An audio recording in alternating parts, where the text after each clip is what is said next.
사랑은 시험을 통과해야만 진짜가 된다. 남편이 살아있을 때 자주 하던 말. 그때는 무슨 뜻인지 몰랐는데 이제야 알겠습니다. 다음 날 아침 새벽 5시 평소처럼 일어나려고 했습니다. 그런데 이상합니다. 부엌에서 소리가 들립니다. 누가 벌써 일어났나? 문을 열고 나갔습니다. 며느리 휘정이가 앞치마를 두르고 부엌에서 분주히 움직이고 있습니다. 30년 만에 처음 보는 광경입니다.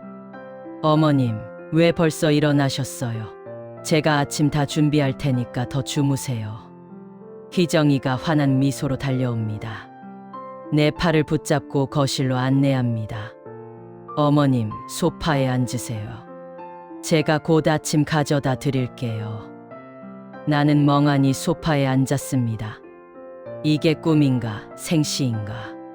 10분 후 휘정이가 쟁반에 정성스럽게 차린 아침을 들고 옵니다. 따끈한 미역국, 갓 구운 계란말이, 김치, 그리고 과일까지. 어머님, 저 요즘 유튜브 보면서 요리 배웠어요. 국간 괜찮은지 먼저 맛 좀 봐주세요. 숟가락을 듭니다. 국물을 떠서 입에 넣습니다. 싱겁습니다. 아니, 정확히는 제 입맛보다 싱겁습니다. 그런데 휘정이는 늘 이렇게 싱겁게 해달라고 했었죠. 맛있구나. 거짓말입니다. 하지만 휘정이의 얼굴이 환해집니다. 정말요? 다행이다. 어머님, 오늘 점심엔 뭐 드시고 싶으세요? 갈비찜 아니면 삼계탕? 30년간 한 번도 물어보지 않던 질문입니다. 괜찮다. 내가 편한 대로 해라.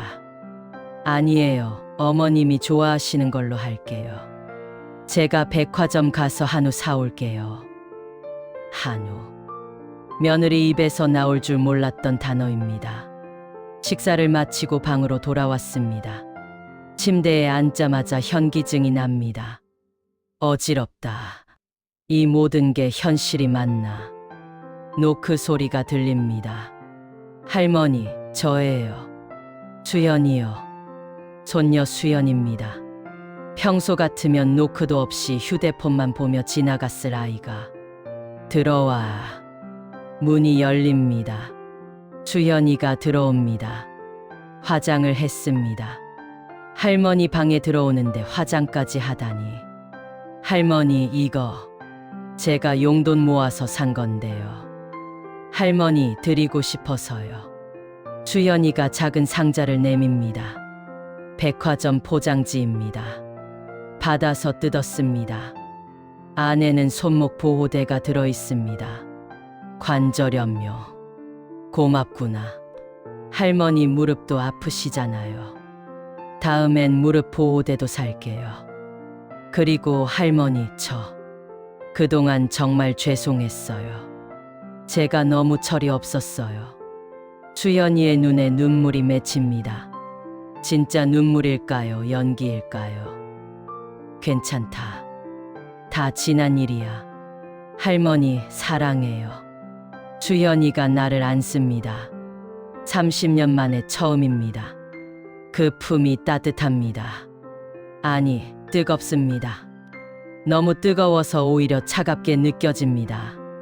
수연이가 나간 후 나는 손목 보호대를 내려다봅니다. 가격표가 아직 붙어 있습니다. 15만 원, 15만 원. 수연이가 한 달 용돈이 30만 원인데 그중 절반을 썼다는 얘기입니다. 아니, 나는 가격표를 자세히 봅니다. 붙인 흔적이 어색합니다. 이건 다른 상품에서 떼어낸 거네요. 손목 보호대를 뒤집어 봅니다. 바코드를 찾습니다. 스마트폰으로 검색합니다. 실제 가격 39,000원. 웃음이 나옵니다. 쓴 웃음. 이런 거짓말까지 해가며 날 속이려 하다니. 저녁 시간. 온 가족이 식탁에 모였습니다. 30년 만에 처음으로 가족 식사를 한다며 휘정이가 난리를 쳤습니다. 식탁 위에는 한우 갈비찜, 전복구이, 랍스터까지 놓여 있습니다. 평생 우리 집 식탁에서 볼 수 없었던 음식들입니다. 어머님, 오늘 제가 백화점에서 제일 좋은 걸로 샀어요. 어머님 건강하셔야죠. 희정이가 갈비를 집어 내 앞에 놓습니다. 아들 민호도 오랜만에 집에 일찍 들어왔습니다. 엄마, 오늘 회사에서 일찍 퇴근했어요. 엄마랑 저녁 같이 먹고 싶어서요. 거짓말. 민호는 야근을 좋아하는 사람입니다. 집에 빨리 오고 싶어 하지 않았죠. 손자 민수도 이어폰을 빼고 앉아 있습니다. 할머니, 제가 내일 할머니랑 같이 병원 가도 될까요? 할머니 무릎 검진 받으러요. 모두가 나를 향해 미소 짓고 있습니다. 이 미소들이 진짜일까요? 모두 고맙구나. 나는 조용히 말합니다. 무슨 말씀을요? 저희가 그동안 너무 못했죠. 이제라도 잘할게요, 어머님. 희정이가 내 손을 덥석 잡습니다. 그 손이 떨리고 있습니다. 긴장 때문입니다. 아니면 흥분 때문입니다. 나는 천천히 식사를 합니다. 갈비가 입에서 녹습니다. 맛있습니다. 하지만 뭔가 목에 걸립니다. 이 음식이 아니라 이 상황이 목에 걸립니다. 식사가 끝나고 희정이가 설거지를 하겠다고 난리입니다. 민호는 내 방 청소를 하겠다고 합니다. 수연이는 내 옷을 빨겠다고 하고 민수는 내 어깨를 주무르겠다고 합니다. 다들 괜찮다. 내가 할 수 있어. 안 돼요, 어머님. 저희가 할게요. 결국 나는 거실 소파에 앉아서 이 광경을 지켜봅니다. 며느리가 설거지하고 아들이 청소하고 손주들이 빨래하는 모습. 30년 만에 처음 보는 광경입니다. 이게 꿈이라면 깨고 싶지 않을 정도로 좋은 꿈입니다. 하지만 이건 꿈이 아닙니다. 악몽입니다. 모두가 잠든 밤. 나는 홀로 내 작은 방에 앉아 있습니다.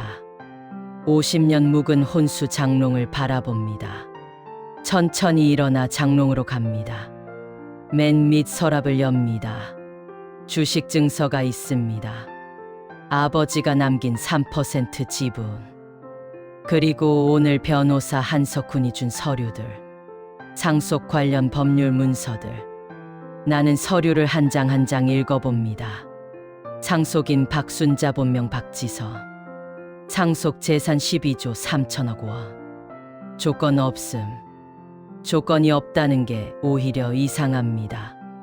아버지가 이렇게 쉽게 재산을 물려줄 분이 아닌데. 서류 맨 뒤에 아버지의 편지가 하나 더 있습니다.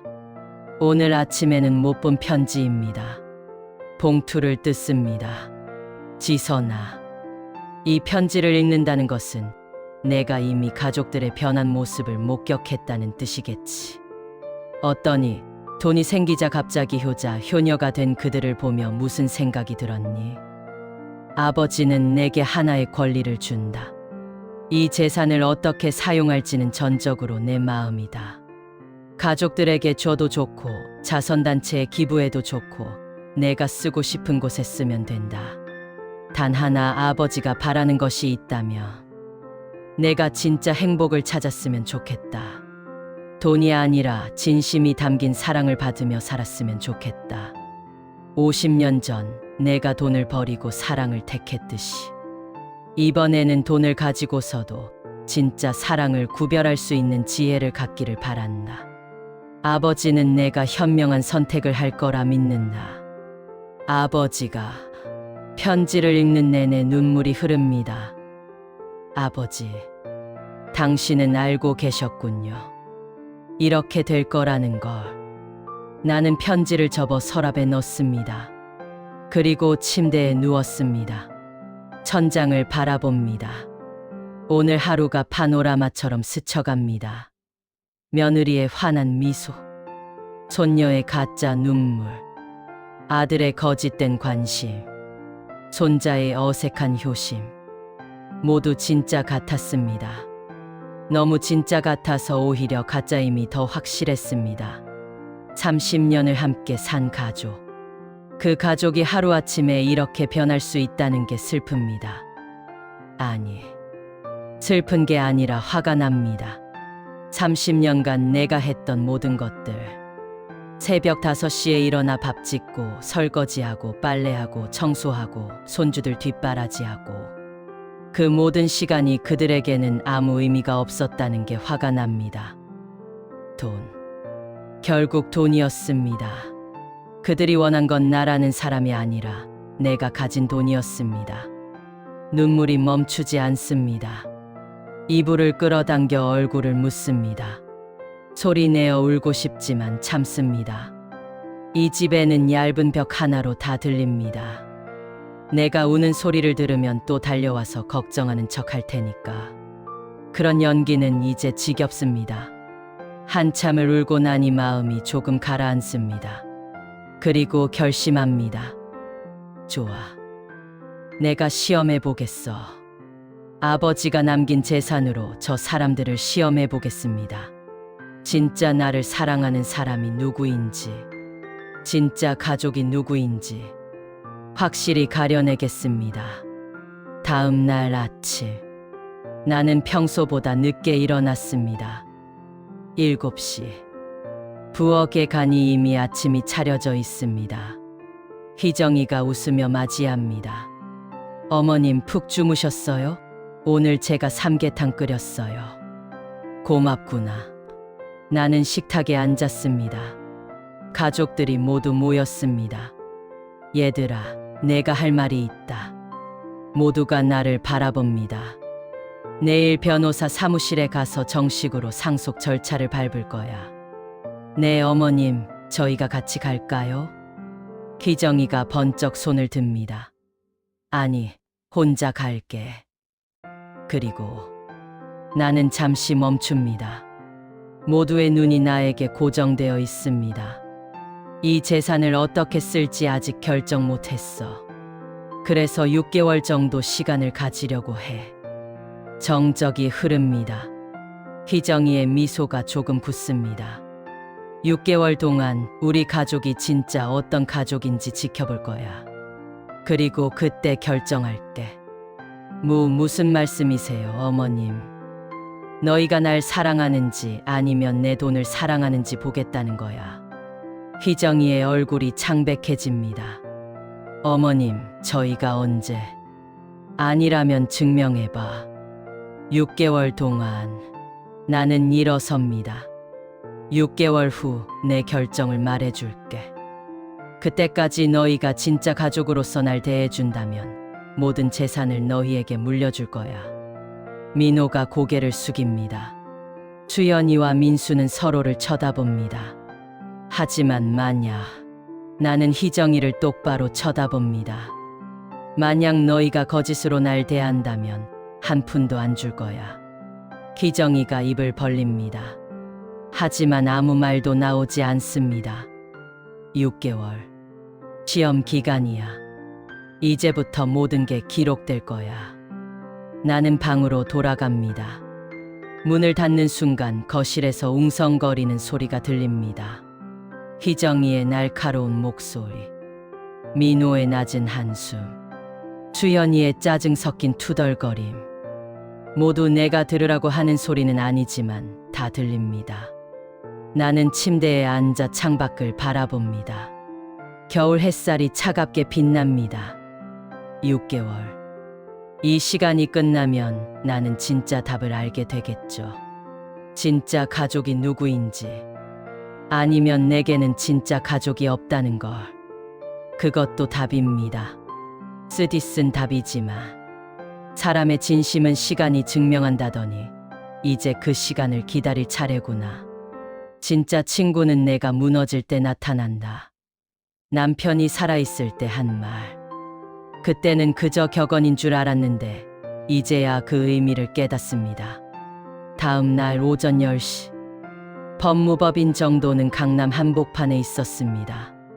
유리로 된 고층 빌딩. 나는 평생 이런 건물에 들어가 본 적이 없습니다. 로비에 들어서자 경비원이 다가옵니다. 어디 찾으십니까? 법무법인 정도요. 몇 층에 약속이 있으십니까? 45층이라고 들었는데요. 경비원이 내 옷차림을 훑어봅니다. 소박한 점퍼에 낡은 운동화. 이 건물에 어울리지 않는 차림새입니다. 예약 확인 부탁드립니다. 박순자입니다. 경비원이 컴퓨터를 확인하더니 표정이 180도 바뀝니다. 아, 박순자 여사님, 죄송합니다. 한 대표님이 기다리고 계십니다.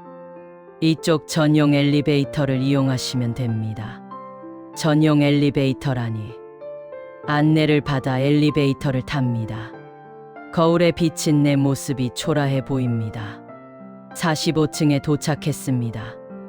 문이 열리자 한석훈 변호사가 직접 나와 있습니다. 여사님, 오셨습니까? 이쪽으로 오십시오. 넓은 복도를 지나 회의실로 들어갔습니다. 통유리로 된 벽 너머로 서울 전경이 보입니다. 앉으십시오. 나는 의자에 앉았습니다. 가죽 소파가 푹신합니다. 한석훈이 서류 뭉치를 꺼냅니다. 오늘 정식 상속 절차를 시작하겠습니다. 여기 서명하시면 법적으로 모든 재산이 여사님 앞으로 넘어갑니다. 서류를 펼쳐봅니다. 빽빽한 법률 용어들. 하나도 이해되지 않습니다. 변호사님. 네, 말씀하십시오. 제가 이 서류를 다 이해할 수는 없을 것 같아요. 그냥 간단하게 설명해 주실 수 있나요? 한석훈이 미소 짓습니다. 물론입니다. 쉽게 말씀드리면 이 서류에 서명하시는 순간 여사님은 대형그룹의 최대 주주가 되십니다. 12조 3천억의 재산 전부가 여사님 명의로 바뀝니다. 12조 3천억. 그 숫자가 여전히 실감나지 않습니다. 그런데 변호사님. 네. 조건은 정말 없나요? 아버지가 그냥 주실 분이 아닌데. 한석훈이 잠시 망설이더니 서랍에서 또 다른 봉투를 꺼냅니다. 사실 하나 더 있습니다. 회장님이 이건 여사님이 서명하기 전에 보여드리라고 하셨습니다. 봉투를 받습니다. 무겁습니다. 뜯어봅니다. 안에는 사진들이 가득 들어 있습니다. 첫 번째 사진. 임신한 내가 계단을 오르는 모습. 배를 감싸 쥐고 힘겹게 오르는 모습이 선명합니다. 두 번째 사진. 갓 태어난 민호를 안고 있는 나. 좁은 병실. 남편 혼자서 내 곁을 지키고 있습니다. 세 번째 사진. 민호가 초등학교에 입학하던 날. 싸구려 교복을 입은 아들. 하지만 환하게 웃고 있습니다. 네 번째 사진. 남편이 아플 때 내가 병원에서 밤새 간호하던 모습. 다섯 번째 사진. 남편의 장례식. 관 앞에서 통곡하는 나. 여섯 번째 사진. 손주들이 태어났을 때 내가 산후조리 돕던 모습. 일곱 번째 사진. 작은 방으로 쫓겨나던 날. 짐을 옮기는 내 뒷모습. 사진을 보는 내내 눈물이 흐릅니다. 아버지가 전부 다 보고 계셨군요. 네. 회장님은 여사님의 인생 전부를 기록하셨습니다.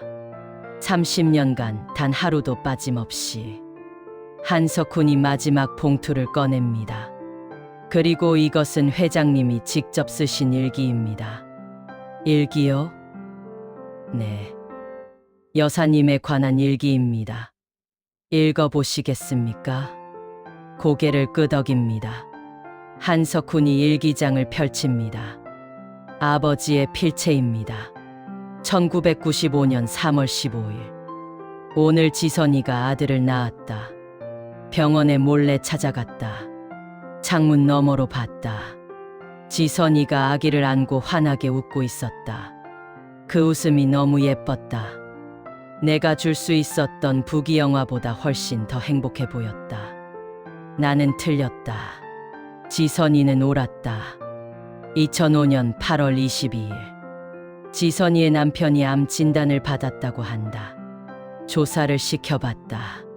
사기란다. 당장 돈을 보내고 싶었다. 하지만 참았다. 지선이의 선택을 존중해야 한다. 대신 몰래 병원비를 대납해뒀다. 지선이는 모를 것이다. 나는 그저 딸의 남편이 편히 치료받길 바랄 뿐이다. 2010년 11월 3일. 지선이의 남편이 세상을 떠났다. 장례식장에 몰래 갔다. 구석에서 지켜봤다. 지선이가 관 앞에서 통곡하고 있었다. 심장이 찢어지는 것 같았다. 당장 달려가 안아주고 싶었다. 아버지가 여기 있다고 말하고 싶었다. 하지만 그럴 수 없었다. 나는 이미 50년 전에 선택했다. 지선이의 인생을 존중하기로. 2022년 5월 10일. 지선이가 작은 방으로 쫓겨났다. 며느리가 그렇게 했다고 한다. 너무 화가 났다. 당장 찾아가서 그 집을 사버리고 싶었다. 하지만 참았다. 이것도 지선이의 인생이다. 다만 이제는 시간이 얼마 남지 않았다. 내가 죽기 전에 지선이에게 줄 선물을 준비해야겠다. 진짜 가족이 누구인지 알 수 있는 선물을. 일기를 읽는 내내 나는 울고 또 울었습니다. 아버지, 당신은 평생 내 곁에 계셨군요. 내가 보지 못했을 뿐. 여사님. 한석훈의 목소리가 들립니다. 회장님은 제게 이렇게 말씀하셨습니다. 석훈아, 내 딸을 부탁한다. 그 애가 진짜 행복을 찾을 수 있게 도와다오. 돈이 아니라 진심을 찾을 수 있게. 저는 회장님의 40년 지기입니다. 그분의 마지막 부탁을 지키고 싶습니다. 나는 한석훈을 바라봅니다. 제가 뭘 해야 할까요? 한석훈이 의자를 당겨 앉습니다. 여사님, 솔직히 말씀드리겠습니다. 어제 집에서 선언하신 6개월 시험은 좋은 방법이지만 부족합니다. 부족하다고요? 네. 사람들은 6개월 정도는 얼마든지 연기할 수 있습니다. 특히 12조라는 돈이 걸려 있다면요. 맞는 말입니다. 그래서 제안드립니다. 조건부 상속으로 바꾸는 건 어떻습니까? 조건부 상속이요? 네. 여사님이 몇 가지 과제를 내시는 겁니다. 그 과제를 통과한 사람에게만 상속한다고 공식 발표하는 겁니다. 과제라며 어떤. 한석훈이 메모지를 꺼냅니다.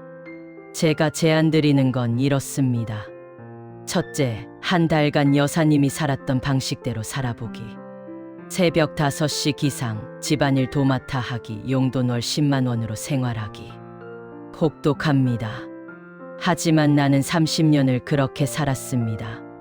둘째, 각자 여사님께 진심으로 고마웠던 순간 하나씩 말하기.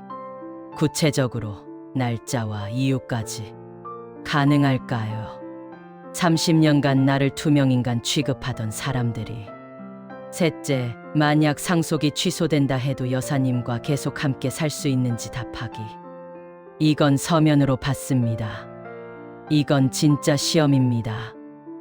그리고 한석훈이 마지막 종이를 꺼냅니다.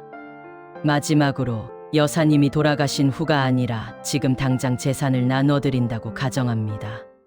그때 각자 얼마를 받고 싶은지, 그 돈으로 무엇을 할 건지 계획서를 쓰라고 하십시오. 그건 왜요? 사람의 본성은 돈 앞에서 드러납니다. 계획서를 보면 그들이 진짜 원하는 게 뭔지 알 수 있습니다. 천재적입니다. 이 사람 보통 변호사가 아닙니다. 변호사님, 왜 저를 이렇게 도와주시나요? 한석훈이 잠시 망설이더니 입을 엽니다. 제 아버지도 가난했습니다. 회장님을 만나기 전까지는요. 회장님이 제 아버지에게 학비를 대주셨고 덕분에 저도 공부할 수 있었습니다. 회장님은 제 은인입니다. 그런 사연이 있었군요. 그리고 저도 비슷한 경험이 있습니다. 제 어머니가 치매에 걸리셨을 때 형제들이 돌아가며 모시기로 했습니다. 하지만 결국 다들 돈 핑계를 대며 피했죠. 저만 끝까지 모셨습니다. 한석훈의 눈에 슬픔이 서립니다. 어머니가 돌아가시기 전에 말씀하셨어요. 석훈아, 너만 진짜 아들이었다. 그 말을 들었을 때 너무 슬펐습니다. 어머니가 평생 그걸 시험하며 살았다는 게. 나는 한석훈의 손을 잡았습니다.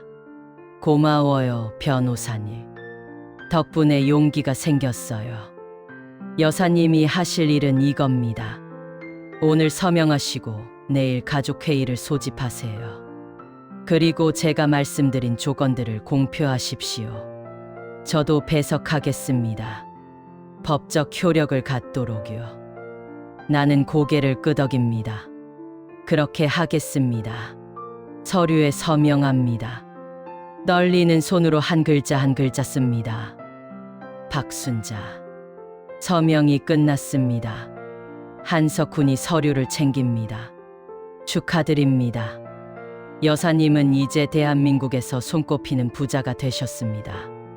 웃음이 나오지 않습니다. 부자가 된 게 기쁘지 않습니다. 오히려 무겁습니다. 변.